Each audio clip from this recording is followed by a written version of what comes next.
Ate Mara and Dwayne's vlog. Mini vlog number 6. Don't forget to like that, follow, and share. Let's get into the video. Hi guys! Mini-vlog namin ni Dwayne. Mini-vlog number 6 nga ito guys. So, ayan. Hi guys! Hi guys!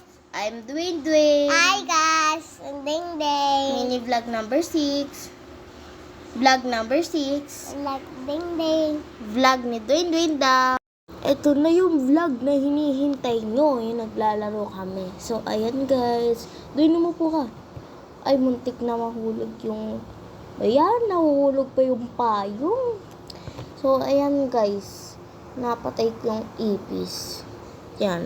So, alis, umalis ka. Yan. So, si Dwayne nagtatago kasi natatakot siya. So, ayun guys. So, napatay ko nga yung ipis. Sabi ko, wala na Dwayne, wala na yung ipis. So, ayun na, magpo-play na kami ni Dwayne ng toys. Magpo-play kami ng luto-lutuan guys. Are you excited guys? Tapos si Dwayne lumahanang pa sa may camera. Dwayne, wag ka dyan. Dito ka. Dito ka sa tabi ni ate. Sabi niya, ayaw niya daw. Uy, Dwayne, dito ka nga sa tabi ko. Kulit naman nitong bata na to.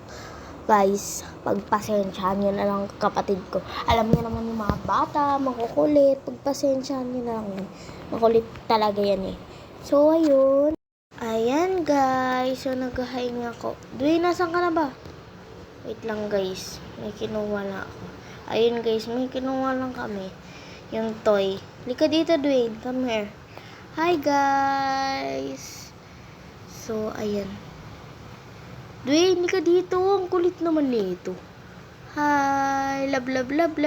Mwah. Bye guys.